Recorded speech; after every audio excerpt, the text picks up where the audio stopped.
Nobody outside of New England sees it coming, but the Patriots might actually have a pretty good wide receiving group. Plus, the offense begins to get its act together at training camp. All of that and more here on Pat's Cast. Pat's Cast, singing loud. Underdogs make us so proud. Speed and skill make the crowd. These young guns ain't too proud.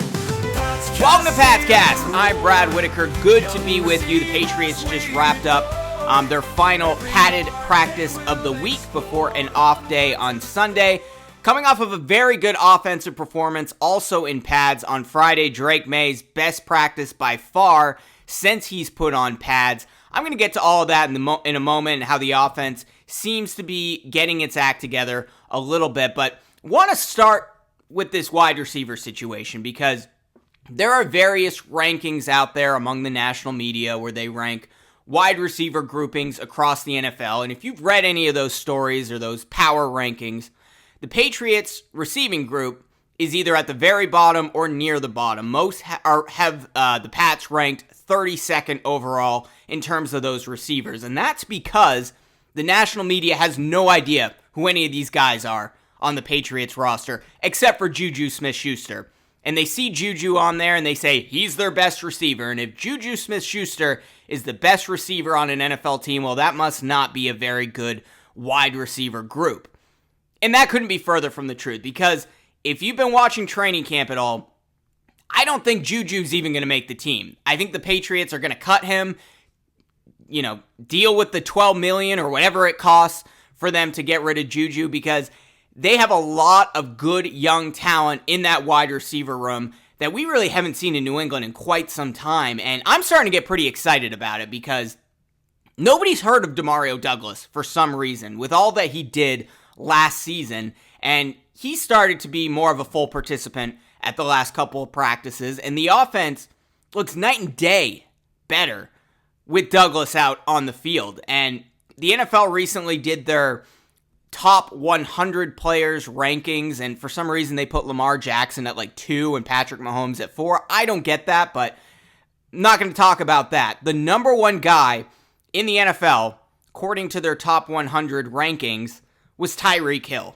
And I'm not sure I would put a wide receiver there, but Tyreek Hill is arguably the best wide receiver in the NFL. Maybe Justin Jefferson, maybe Jamar Chase. He took a bit of a step back last year, but who is a prototype of Tyreek Hill?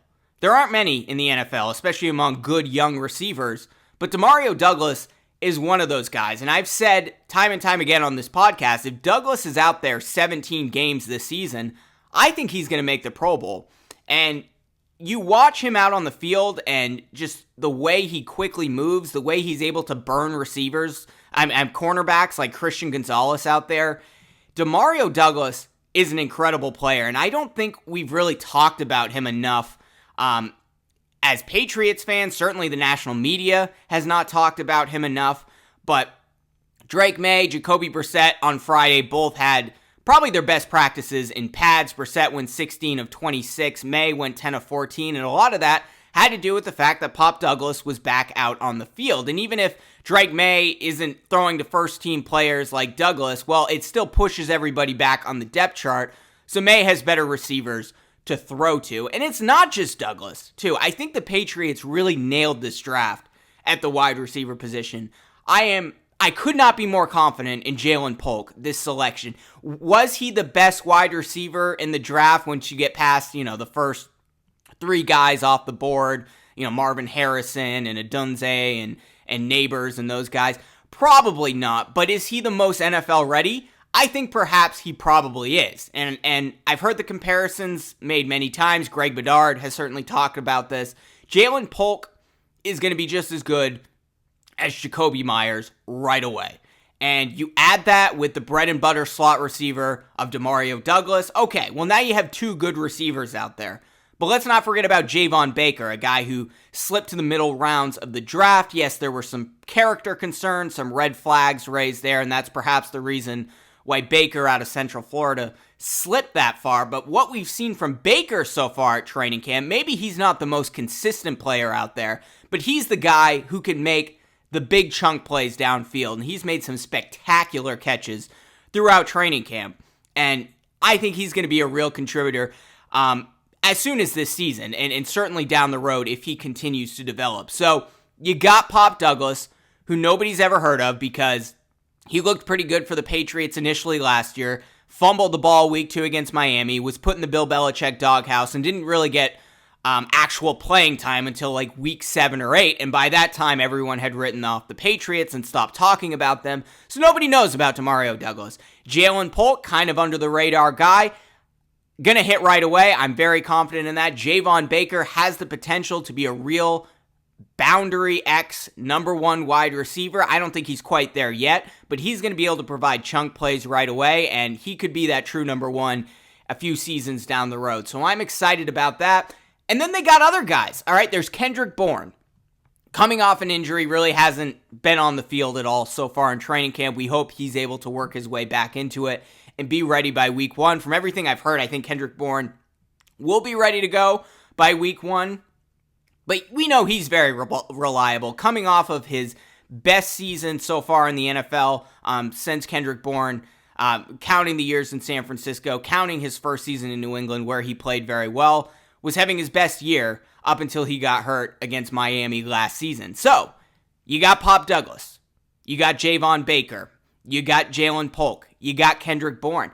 Another guy we're forgetting about, KJ Osborne, who they basically brought in as kind of a bridge, reliable wide receiver guy, has really struggled most of training camp, struggled throughout minicamp and OTAs, but he had a very good practice on Saturday with 5 catches, including a 35-yard gain, caught 5 on 6 targets, and he's a real veteran out there, and probably would have done a lot more in Minnesota if he weren't behind guys like Justin Jefferson and Jordan Addison, and I don't even know if there's a spot for him right now. If Baker is really ready to go week 1, if Kendrick Bourne is ready to go week 1, we know Jalen Polk will be, and Douglas will be, assuming he's healthy, but nobody knows about any of these guys, and that's what's truly hilarious about these Patriots wide receiver rankings where they have Juju Smith-Schuster as their top target. Again, I don't think he's going to make the team. Tyquan Thornton has been the most consistent receiver throughout all of training camp. Now, is that going to translate into the preseason and into the regular season? Is he going to make the team? I'm not even so sure about that, but Tyquan Thornton, of all these receivers who have played very well throughout training camp and minicamp and OTAs, he's been probably the best receiver on the field. Then you have guys like Kayshon Boutte, who's a bit of a project, very athletic, had an incredible season at LSU before they made some changes there, and then kind of took a step back, slipped late in the draft. Belichick got him. He was actually drafted before Pop Douglas last year. He could develop into something real. Kayshon Boutte, Jalen Reagor, who's going to make the team just for special teams reasons, he's had some big pop plays throughout training camp as well. And if you factor in the tight ends in that receiving core, we all know Hunter Henry is probably a top 10 NFL tight end, I would say. Austin Hooper, he's a very reliable guy, can catch, can block, do all those things. And of course, there's Jaheim Bell, who we may not see much of this season, but he's a guy that can be kind of a Deebo Samuel type player at the tight end position, basically can play running back. They have a really good group here, and I think 3 months from now, the NFL is going to wake up and see just what this receiving core is capable of after they put in some really stellar performances, especially guys like Pop Douglas, who have remained under the radar up to this point for whatever reason. I'm very excited about this group, and I think this may actually end up going down as a top 10 receiving core. Call me crazy, but you draft wide receivers because you expect them to contribute right away. Jamar Chase, we know what he did as a rookie. A lot of wide receivers jump off the page right away, and I think Jalen Polk and Javon Baker are going to be able to do that. I think Kendrick Bourne is going to be Kendrick Bourne. I think Pop Douglas is going to be the best receiver on the team. He's looked that way since he's come back on the field. I think it's time to start taking this group a little bit more seriously, and as I've said on this podcast many times, I'm not really that worried about the wide receivers just because there is so much depth there and because there is a real battle to make the team between guys like Tyquan Thornton, Kayshon Boutte, and Juju Smith-Schuster, who at this point I think is going to be cut. I think Jacoby Brissett's going to be more than reliable out there, whether it's him or Drake May. Really the only issue is the offensive line, who was shuffled around a little bit again this week at training camp. So let's get into practice on Saturday. But first, talk about Friday. Like I said, Drake May and Jacoby Brissett both had strong practices in pads. Drake May didn't play anywhere near as well on Saturday. However, went 3 of 9 in full team periods, including 4 sacks, and there was 1 pass drop there. He did a 2-minute drill, and I believe went 0 for 4, was unsuccessful with tons of missed chances, and there was a batted down pass. Not Drake May's best practice, but I think it was a little bit better than what we saw earlier this week when they first put on pads. Jacoby Brissett had a pretty good practice on his end. He went 9 of 14, did have a pick during competitive 11-on-11 periods, including but he did have a 2-minute drill touchdown pass. Looked a lot better during the 2-minute drills than Drake May. I mean, it's Brissett's job to lose at this point, you have to say. Hunter Henry, who did not have a great practice on Friday, really did bounce back, did have a touchdown pass. Brissett also threw a deep potential touchdown to Jalen Reagor that was deflected by Azizi Hearn for a tip drill interception by Jalen Hawkins, but that really wasn't Brissett's fault as much as it was the receivers. Joe Milton, we can stop having this conversation about how Joe Milton is going to win the job over Drake May in year 1. That's just not going to happen. He went 2 of 8 today with a sack. But the offensive line really is the biggest red flag of this team. I think the receiving core is going to be fine. Whether Drake May's ready or not doesn't really matter because you have Jacoby Brissett, who, is not a top 10, top 20 NFL quarterback, but he's a top 30 guy. Like, you're going to be fine with him out there as long as he has protection. And the protection is the biggest issue so far throughout training camp. It looked like the Patriots had kind of picked out their starting offensive line earlier in the week. Well, they're still moving guys around. Vidarian Lowe was back at left tackle today. The center 3 remained the same with Sidney So at left guard, David Andrews at center. He's back practicing. His son is dealing with some health issues. Wishing him the best there. Michael Wenu back at right guard, and then Caden Wallace was moved back to right tackle. So all this time that he spent at left tackle, well, now he's taking reps at right tackle. So we'll see how that ultimately plays out. It should be noted that Chuks Okorafor was limited on Saturday, so perhaps that's the reason why Caden Wallace was starting at right tackle and Lowe was at left. If Okorafor was available, maybe they would have had Caden Wallace back at left tackle, or maybe he's behind Vidarian Lowe for veteran reasons or whatever, and you have Chuks on the far right side. So he was limited at today's practice. So I think it's pretty safe to say at this point that we know who the guards and the centers are going to be. We all thought Michael Wenu would start at right tackle this season. He's been at right guard consistently throughout training camp in its entirety. Cole Strange, don't know when he'll be back, but it's Sidney So's job at left guard, at least at the moment. And then David Andrews at center. So they just have to figure out the tackle position. I think Chuks Okorafor is going to be part of that starting unit just because he was brought in as a bridge veteran. And the odd man out is going to either be Vidarian Lowe or Caden Wallace. We all hope, as Patriots fans, from what we've seen from Vidarian Lowe, that it is Caden Wallace. But we'll have a better idea heading into next week's practices and their opening preseason game against the Carolina Panthers, what that starting unit is probably going to look like heading into week 1 of the season. Some good news about Matthew Judon. He's been a full participant in practice ever since he took kind of an off day, stayed away from the team on Tuesday. He had his little outburst on Monday, was a full participant on Thursday in shells. The question was, when you put pads back on, is Matthew Judon going to hold in again? Well, he was back out there on Friday and on Saturday. So that is some good news there. I have a feeling, and this isn't just because Devon Godshaw got a contract extension. I have a feeling because Judon is back out there, the Patriots are pretty close to making this work with him and providing Judon with a contract extension. Just because we're seeing him back out there on the field, he hasn't put up a fuss like he did back on Monday. I think we're probably going to hear next week, if I had to guess, of a contract extension for Matt Judon. Because I think that is the best path forward. And I've said it on this podcast throughout the week. I think what you do is you work on an extension with Matthew Judon. You let this simmer down. You give it a week, maybe 2 weeks. let people forget about it. They've kind of already forgotten about it, and then you announce the contract extension because you don't want to send a message that Judon threw a fit, really was an attention seeker on the field, sitting on the trash can, pouting, doing all of that, and then he gets a contract extension. It's not a good look for Gerard Mayo, Elliott Wolf, and Matt Groh. So I think they're letting it simmer down, and ultimately they will come to terms with Matthew Judon. I could be wrong. This is just an educated guess, but we'll see what happens there. But offense does seem to be getting its act together. A guy who really seems like a steal so far in the Patriots offseason acquisitions is Antonio Gibson at the running back position. He had an incredible practice on Friday.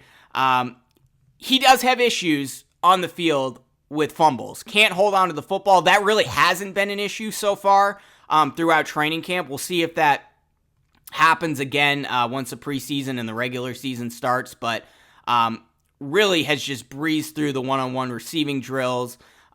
He's been able to cut decisively behind an offensive line that really has struggled to create gaps for him in that new wide zone scheme. But Antonio Gibson really has been one of the under-the-radar players that has performed very well so far at training camp. We know Ramondre Stevenson is capable of a lot, and I think Kevin Harris is going to be the third running back on that depth chart. But Patriots have a pretty good running game, but it's not going to look good unless they get that offensive line together. So hopefully there'll be some more positive news on the O-line going forward. But the offense had its best practice by far on Friday. Took a little bit of a step back on Saturday, but still looks like they've made a lot of progress from where they started when they first put on pads. So that's good to say. It's good to see. Gerard Mayo went out there before Saturday's practice and said, I spoke too soon about the defense being a lot better than the offense because the offense has really come a long way in the last week or so. So that's good to see. We'll have a better idea in the preseason game on Thursday against the Carolina Panthers. That'll also be a good opportunity for Drake May because you have to remember he's going against this elite Patriots defense every single day in practice, and that's a really tough situation to be in for a rookie. It's very similar to like Mark Sanchez when he was drafted by the Jets and was going up against that elite Jets defense every day in practice, and it was a real struggle for him to get going. And he was never really a great NFL quarterback, but he did make a couple AFC title games working with that defense. It is a very similar situation for Drake May than it was for Mark Sanchez. I do think Drake May is more resilient than Mark Sanchez was, so we'll see how it plays out. Patriots are off on Sunday, and then we'll return to practice on Monday at 11 a.m. Eastern. We'll be back here at Pat's Cast throughout the week to cover more training camp practices and, of course, reaction to the preseason game where we're really going to get answers on that offensive line. What is the starting unit going to look like at wide receiver? How's Drake May going to perform? A lot of questions going to get answered in the coming weeks. You're not going to want to miss out. If you like this video, be sure to smash that like button, subscribe to the channel, hit that notification bell on YouTube, or subscribe if you're listening on Apple Podcasts or Spotify, and we will see you next week. On the field they stand tall, ready to catch it all. Pop and Jalen there to call, Javon with the ball. Pat's Cast singing loud, underdogs make us so proud. Speed and skill make the crowd, these young guns ain't too proud. Pat's Cast hear the roar, young receivers we adore. Every yard they will explore, onward to the score. In the huddle, heartbeats race, victory they will chase. Pat's Cast knows their place, ahead of the rest they ace. In the huddle, heartbeats race, victory they will chase. Pat's Cast knows their place, ahead of the rest they ace. Rising star shining bright underneath the stadium light. Pat's Cast takes flight in every game, every fight. Pat's Cast hear the roar, young receivers we adore. Every yard they will explore, onward to the score.